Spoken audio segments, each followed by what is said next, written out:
Hey guys, I just wanted to show you something that was made, a band scan that I did just before making the YouTube channel that I have today and have had for over 4 months. This band scan that I did back in early October in Providence, Rhode Island, and it is pretty darn impressive, I must say. I was able to get 3 stations from, no, not the New London market, but the Hartford market for the most part. Those are WZMX, WMAS,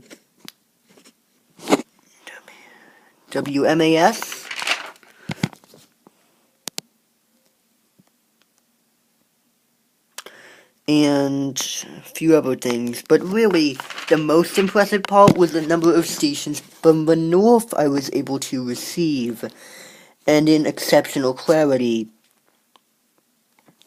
These stations include none other than WHOM, which has a flamethrower signal, as we all know, but they only advertise 5 states. Could a 6th state be on our board? But, a good number of Cape stations, although I'm not really a Providence local, so I don't even know if that's normal.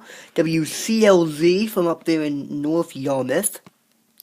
WOKQ from Dover, New Hampshire, which also has a pretty huge signal but can be heard into the Boston area on a good number of days. But I wouldn't expect it to reach the Providence area. This is some pretty good DXing right here. The LPFM, which I now know is WWRI LPFM from Coventry, who might be able to reach Warwick, but not Providence, and not of the clarity that it was on a cheap pair of headphones with no visible antenna, at least, and might not even have an antenna. 96.5, I believe, is WIGV LPFM. But might have actually been WERS. It actually sounded like WERS now that I mention it. This right here,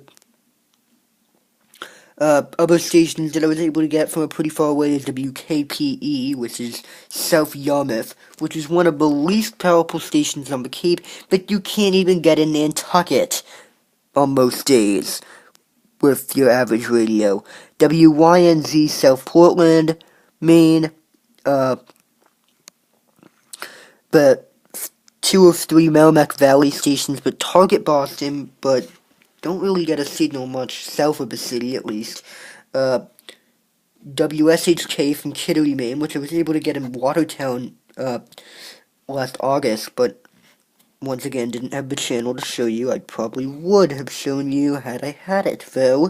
WBQX from all the way up near Camden Rockland in Thomaston, which is wicked far away. I got it on the Cape a bit last summer, too. WFNK, Lewiston, Maine. 99.9 only was WQRC, but still pretty impressive. WSCY, all the way up from Moultonborough, New Hampshire, which, once again, not the most powerful signal, can only really cover the Lakes region on an average day. This is some pretty good DXing. I was shocked at the lack of stations from the south.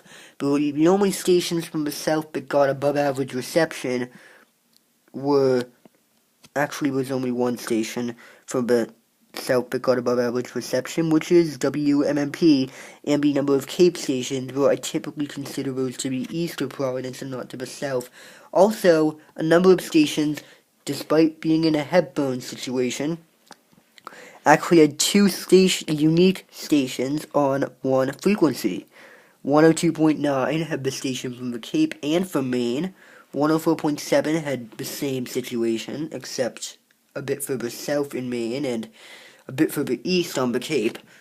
In other words, one is closer to us, one is further to us, further from us. WERZ came in along with WFHN. WFHN would be the one that we would expect on an average day. And of course, all your regular Boston, Providence, Worcester, any stations that you'd be getting on a daily basis here.